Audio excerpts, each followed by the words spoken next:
Hello दोस्तों, आप लोग कैसे हैं। आशा करता हूँ कि आप लोग अच्छे होंगे और मस्त होंगे। मैं बायोलॉजी में सेल चैप्टर पढ़ा रहा था, जिसमें कोशिका के अंग आपको पूरा पढ़ा दिया था और लास्ट कोशिका का अंग बचा था, जिसमें पढ़ना है केंद्रक। और केंद्रक के बारे में मैं ऑलरेडी बता चुका हूँ। और उसके अंदर डीएनए, आरएनए और क्रोमोसोम होता है। तो क्रोमोसोम और केंद्रक एक साथ एक वीडियो में पढ़ाया था। इस वीडियो में डीएनए और आरएनए के बारे में पढ़ने वाले हैं। क्लियर? तो चलिए सबसे पहले जानते हैं कि डीएनए का फुल फॉर्म होता क्या है। तो डीएनए का फुल फॉर्म होता है deoxy ribo nucleic acid. Deoxy ribo nucleic acid. DNA को सबसे पहले किसने देखा था? तो कार्ल श्वर्ग नामक वैज्ञानिक ने देखा था। किसने देखा था? डीएनए को सबसे पहले कार्ल श्वर्ग नामक वैज्ञानिक ने देखा था। लेकिन उसका मॉडल यानी वो किस प्रकार का दिखता है, उसकी खोज नहीं की उन्होंने। तो खोज करने के लिए एक वैज्ञानिक आए जिनका नाम था वाटसन एंड क्रिक। ये दो वैज्ञानिक थे, वाटसन एंड क्रिक। इन्होंने क्या किया कि उस डीएनए के एक मॉडल तैयार कर दिया कि ये इसी मॉडल का दिखता है। ठीक है, उन्होंने खोज कर दिया। सबसे पहले देखा कार्ल श्वर्ग ने था, लेकिन उसकी खोज मॉडल किसने दिया था? वाटसन एंड क्रिक ने। ठीक है, डीएनए देखने में कैसा होता है? तो डबल हेलिक्स की तरह होता है। कैसा होता है देखने में? Double helix. डबल हेलिक्स कैसा होता है? तो देखिए डबल हेलिक्स ऐसे होता है, दिख रहा है आपको? ये है डबल हेलिक्स। जैसे यहाँ भी मैंने बनाया, ये क्या है? Double helix. डबल हेलिक्स का मतलब इसमें दो लाइनें, एक ऊपर से देखिए नीचे की तरफ गई है, एक अंदर से बाहर की तरफ गई है ना। डबल हेलिक्स होता है कौन? तो डीएनए। याद रखने का तरीका क्या है कि देखिए डीएनए में डी से स्टार्ट हो रहा है, तो डी से डबल हेलिक्स है ना। क्या होता है? डीएनए डबल हेलिक्स होता है। अब जानते हैं कि डीएनए हमारे शरीर के जो कोशिका होती है उसके अंदर कहाँ कहाँ होता है। देखिए हमारे शरीर की जो कोशिका होती है ना, उसके अंदर केंद्रक और माइटोकॉन्ड्रिया के अंदर जो है कि डीएनए पाया जाता है। यानी केंद्रक और माइटोकॉन्ड्रिया। केंद्रक के अंदर क्रोमोसोम होता है और क्रोमोसोम के अंदर जो है कि डीएनए होता है। क्लियर? तो डीएनए जो है कि केंद्रक और माइटोकॉन्ड्रिया के अंदर पाया जाता है। और वही बात करूं प्लांट के अंदर, पौधों के अंदर, तो पौधों के अंदर जो है कि क्लोरोप्लास्ट में पाया जाता है। कहाँ पाया जाता है? क्लोरोप्लास्ट में पाया जाता है। कहाँ पे? पौधों के अंदर। अब डीएनए जो है कि एक डीएनए के ऊपर एक प्रोटीन पाई जाती है। जैसे डीएनए जो होता है ना, उसके ऊपर एक प्रोटीन होती है, जिस प्रोटीन को बोलते हैं हिस्टोन प्रोटीन। यानी डीएनए के ऊपर एक प्रोटीन पाई जाती है। कौन सी प्रोटीन? Histone protein. डीएनए में तत्व भी पाया जाता है, जो तत्व है फास्फेट। कौन सा तत्व है? फास्फेट। याद रखिएगा कि डीएनए में तत्व पाया जाता है, उस तत्व का नाम है फास्फेट। तीसरा पॉइंट कि डीएनए के अंदर क्षार युक्त यानी क्षार भी पाया जाता है, और वो क्षार जो कि नाइट्रोजन युक्त होता है। मतलब ऐसा क्षार जिसमें नाइट्रोजन युक्त क्षार हो, ठीक है, वो डीएनए के अंदर पाया जाता है। तो आपसे पूछा जाए कि डीएनए के अंदर किस प्रकार का क्षार पाया जाता है, तो याद रखिएगा नाइट्रोजन युक्त क्षार। डीएनए के अंदर कौन सा तत्व पाया जाता है? तो फास्फेट। डीएनए की संरचना कैसी होती है? तो डबल हेलिक्स। इसका मतलब द्विकुंडलित संरचना वाली। डीएनए की खोज किसने किया था? तो वाटसन एंड क्रिक ने। डीएनए को सबसे पहले देखा कौन था? तो कार्ल श्वर्ग ने। ये चीजें आपको याद रखना है, ठीक है। उसके बाद डीएनए के अंदर जो चार तरह की नाइट्रोजन क्षार पाई जाती है, नाइट्रोजन युक्त क्षार जो है कि चार तरह की पाई जाती है। पहला एडिनोसिन। कौन सा? एडिनोसिन। दूसरा थाइमिन। पहला एडिनोसिन, दूसरा थाइमिन, तीसरा साइटोसिन। याद रखिएगा, तीसरा साइटोसिन। चौथा ग्वानिन। यानी चार तरह के नाइट्रोजन क्षार पाए जाता है डीएनए के अंदर। पहला कौन सा? Adenosine, thymine, cytosine, guanine. ये चार तरह के नाइट्रोजन क्षार पाए जाते हैं, नाइट्रोजन युक्त क्षार पाए जाते हैं इस डीएनए के अंदर। अब समझते हैं कि आखिर में डीएनए करता क्या है। तो डीएनए क्या करता है ना, ये आनुवांशिक लक्षण डिसाइड करता है। मतलब कि जो चीजें माता पिता में था, वही गुण पुत्र के अंदर आ जाएगा और लाएगा कौन? डीएनए। तो तो इसीलिए कभी कभी आप देखे होंगे कि जब घर पे कोई गुस्सा होता है ना, तो एक ही बात कहता है कि ये अपने खानदान पे गया है ना। मम्मी जब गुस्सा होती है तो एक ही बात बोलती है कि ये अपने खानदान पे गया है, इसके खानदान वैसे ही थे, इसीलिए ये भी वैसा कर रहा है। इसका मतलब कि जैसे उसके माता पिता यानी उसके पूर्वज थे, वही गुण उसके अंदर आएगा। और कौन लाएगा? डीएनए। तो आनुवांशिकता का लक्षण डिसाइड कौन करता है? डीएनए। अगर आनुवांशिक रोग भी हो जाता है, इसका मतलब कि पुराने पीढ़ी दर पीढ़ी कोई रोग चलता आ रहा है, वो डीएनए की वजह से होता है। क्लियर ना? देखिए, अब मैंने बताया था कि जो डीएनए होता है उसकी जो संरचना होती है ना, डबल हेलिक्स होती है। डबल हेलिक्स का मैंने देखिए पिक्चर बनाई, ये डबल हेलिक्स ऐसे गया है और एक यहाँ से गया है, डबल हेलिक्स। अब ध्यान सुनिए, ये डीएनए किसके अंदर होता है? तो क्रोमोसोम के अंदर। किसके अंदर होता है? क्रोमोसोम के अंदर। जब मैंने आपको पढ़ाया था क्रोमोसोम, तो मैं एक चीज बताया था, क्रोमोसोम हमेशा जोड़े के रूप में होता है। किसके रूप में होता है? जोड़े के रूप में होते हैं। एक साथ दो क्रोमोसोम होते हैं। तो देखिए, एक इधर वाला ये है क्रोमोसोम और दूसरा ये है क्रोमोसोम। आप देख रहे हैं एक ऐसी बनावट, ये दूसरा, और दोनों जुड़े हुए हैं तो इसलिए ज्वाइंट में है। तो इसमें से एक क्रोमोसोम को अगर मैं इसे बाहर की तरफ निकालूं, यानी एक वाला ये क्रोमोसोम, एक को हम क्रोमोसोम को बाहर निकालूं तो ये खींचेगी लंबी की तरह, चैन बनेगा। देखिए चैन, खींचता जा रहा हूं, खींचता जा रहा हूं। देखिए, जब ये बहुत पास थी तो इसको बोले थे डीएनए। क्या बोले हैं? देखिए, ये पूरा है क्रोमोसोम। ये क्या है?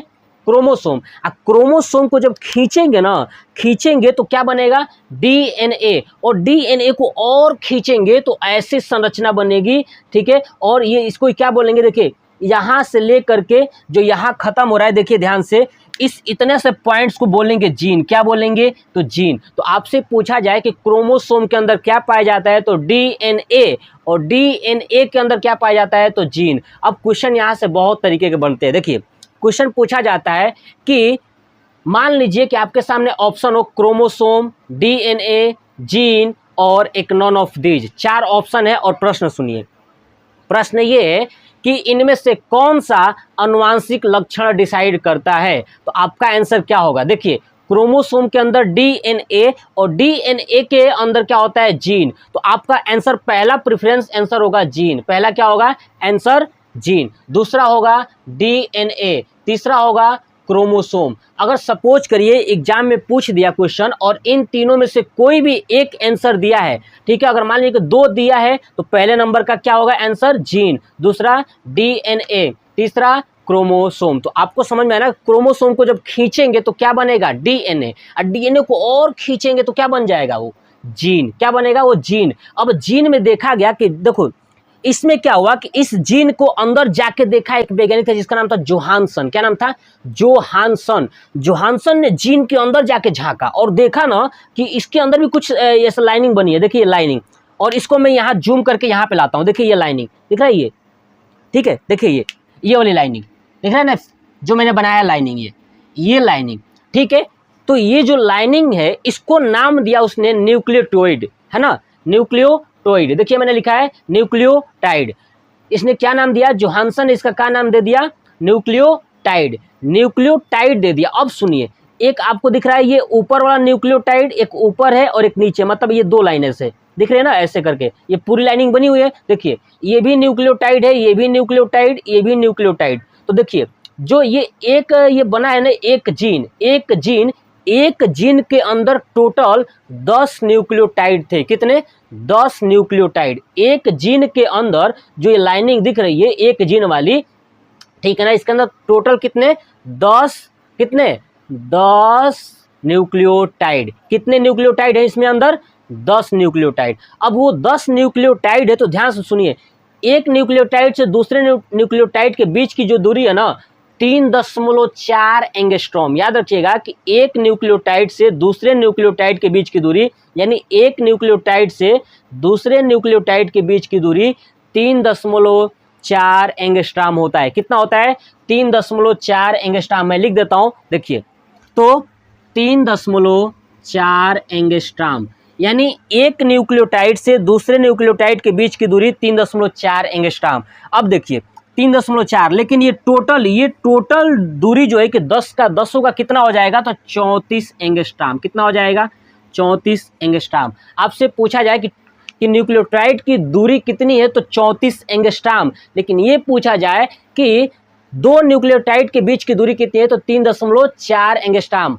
कुल न्यूक्लियोटाइड कितनी है, तो 10। कितनी है, 10। अब देखिए जो 10 है ना, 10 में कैसे बटा हुआ है, तो मैंने अभी बताया था नाइट्रोजन युक्त क्षार जो है कि 4 होते हैं, एडेनोसिन, थाइमिन, साइटोसिन, ग्वानिन। ये जो 4 होती हैं, ये चारों इसी के अंदर होती हैं। न्यूक्लियोटाइड के अंदर क्या होती हैं, ये चारों भरी होती हैं। अब चारों भरी होती है तो देखिए कैसे, A T C ji, A T C जी के रूप में। अब देखिए ए और टी के बीच में डबल बॉन्ड होता है और सी और जी के बीच में ट्रिपल बॉन्ड होता है। तो याद रखिएगा कि ए और टी के बीच में यानी एडिनोसिन, थाइमिन किस बंध के द्वारा जुड़े होते हैं, तो डबल बंध के द्वारा। और डबल बंध कौन सा, तो याद रखिएगा डबल हाइड्रोजन बंध। कौन सा, डबल हाइड्रोजन बंध।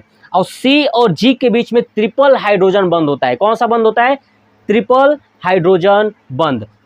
यानी ए और टी डबल हाइड्रोजन बंध से जुड़े होते हैं, सी और जी ट्रिपल हाइड्रोजन बंध से जुड़ा होता है। तो ये पूछा गया है बहुत बार कि डीएनए के अंदर किस प्रकार का बंध होता है, तो आपको याद रखना है कि डीएनए के अंदर हाइड्रोजन बंध होता है। और हाइड्रोजन में भी कौन कौन सा, तो डबल और ट्रिपल।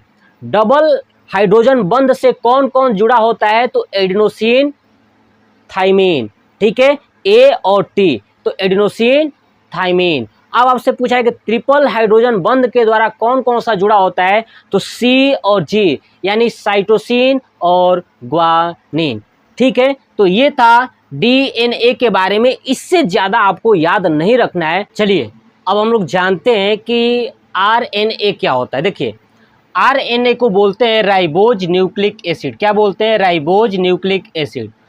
आरएनए के बारे में सबसे पहले फ्रेडरिक मिशर ने बताया था। किसने बताया था, फ्रेडरिक मिशर ने बताया था। फ्रेडरिक मिशर ने बताया कि जो आरएनए की जो संरचना है ना, वो सिंगल हेलिक्स है। जो डीएनए की संरचना थी वो डबल हेलिक्स थी, लेकिन जो आरएनए होता है उसकी जो संरचना होती है सिंगल हेलिक्स होती है। देखिए मैंने पिक्चर बनाया था, सिंगल हेलिक्स। डीएनए में क्या पाया जाता था, नाइट्रोजन युक्त जो 4 क्षार होती थी, कौन कौन सा, एडिनोसिन, थाइमिन, साइटोसिन, ग्वानिन। इसमें भी 4 ही होता है, लेकिन एक के जगह पे दूसरा आ जाता है। इसमें जो डीएनए में थाइमिन था, थाइमिन के जगह पर यूरेसिल आ जाता है। क्या आ जाता है, यूरेसिल। यूरेसिल आ जाता है किसके जगह पे, थाइमिन के जगह पे। तो याद रखिएगा कि डीएनए में किस नाइट्रोजन बेस को हटाने से आरएनए बन जाएगा, तो किसको, थाइमिन को अगर हटा के उसके जगह पे यूरेसिल लगा देंगे, यानी यू लगा देंगे, यूरेसिल है ना, तो क्या हो जाएगा, वो आरएनए। अब समझते हैं कि आरएनए का काम क्या है। देखिए आरएनए हमारे शरीर के अंदर प्रोटीन का निर्माण करती है। किसका करती है, प्रोटीन, क्योंकि इसका नाम है राइबोज न्यूक्लिक एसिड, है ना। तो राइबोज न्यूक्लिक एसिड जब इसका नाम है, तो राइबोज का क्या काम होता है, प्रोटीन का निर्माण करना। तो हमारे शरीर के अंदर आरएनए क्या करता है, प्रोटीन का निर्माण करता है। मैं आपको बता दूं कि हमारे शरीर के अंदर कुल जो है कि 22 प्रकार की प्रोटीन पाई जाती है। कितने प्रकार की, 22 प्रकार की।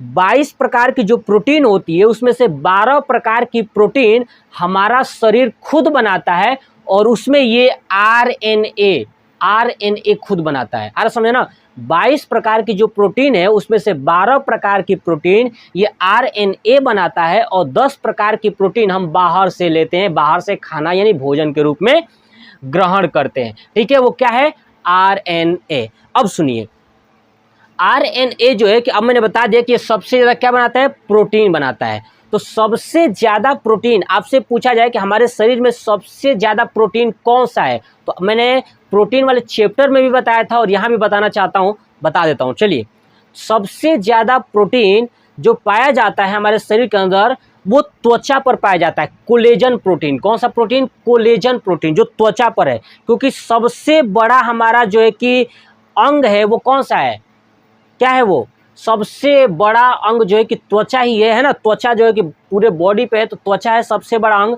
तो सबसे बड़ा अंग त्वचा है, इसलिए त्वचा पर प्रोटीन पाया जाता है, जिस प्रोटीन को बोलते हैं कोलेजन प्रोटीन। मैंने लिखा हुआ है कोलेजन प्रोटीन। क्लियर। चलिए अब समझते हैं कि आखिर में आरएनए कब प्रोटीन बनाता है। ठीक है, तो उसके लिए हमें समझना पड़ेगा कि आरएनए के कितने प्रकार हैं। देखिए आरएनए 3 प्रकार के होते हैं, है ना। आरएनए 3 प्रकार के होते हैं, है ना। पहला mRNA, है ना। M का मतलब होता है मैसेंजर आरएनए, ठीक है। और दूसरा है rRNA यानी राइबोज आरएनए। देखिए मैंने लिखा है सब mRNA, rRNA, tRNA। M का मतलब होता है messenger ribo nucleic acid, rRNA का मतलब होता है, ठीक है, ribose ribo nucleic acid, tRNA का मतलब होता है ट्रांसफर राइबोज न्यूक्लिक एसिड। चलिए अब समझते हैं कि होता बनता कैसे हमारे शरीर के अंदर प्रोटीन। होता क्या है कि कभी किसी कोशिका को प्रोटीन की जरूरत होती है तो वो क्या करता है कि mRNA यानी मैसेंजर आरएनए को सूचना देता है। क्या करता है? सूचना देता है। तो mRNA उस सूचना को ग्रहण करके लाता है और लाने के बाद दे देता है rRNA के। rRNA क्या करता है? यही प्रोटीन का निर्माण करता है, क्योंकि इसका नाम क्या है? Ribose ribo nucleic acid. तो ये प्रोटीन का अब आपसे पूछा जाए कि किस प्रकार के यानी टाइप्स ऑफ आरएनए में से आरएनए के प्रकार में से कौन सा ऐसा आरएनए है जो प्रोटीन का निर्माण करता है, तो वो है rRNA। यही है मुख्य प्रोटीन का निर्माण करने वाला, मुख्य प्रोटीन का निर्माण करने वाला, ठीक है। यही है rRNA जो है कि क्या करता है? मुख्य प्रोटीन का निर्माण करता है। जब ये प्रोटीन का निर्माण कर लेता है तो उसको पहुंचाने के लिए कोई चाहिए ना, तो वो आता है tRNA, transfer ribo nucleic acid. ये क्या करता है? पहुंचाता है। क्या करता है? पहुंचाता है। तो मतलब टाइप्स ऑफ आरएनए जो है कि 3 थे, mRNA, rRNA और tRNA। mRNA मैसेज लाता है कि किस अंग को कितना प्रोटीन चाहिए, क्लियर, और वो मैसेज ला के देता है rRNA को, और RNA ये उतना ही प्रोटीन का निर्माण करता है और देता है tRNA को, और ये ट्रांसफर करता है उस कोशिका तक पहुंचाता है। तो ये था हमारा DNA और RNA, क्लियर। तो मैंने बता दिया कि ये DNA और RNA के बारे में आपको मैंने संपूर्ण जानकारियाँ दिया।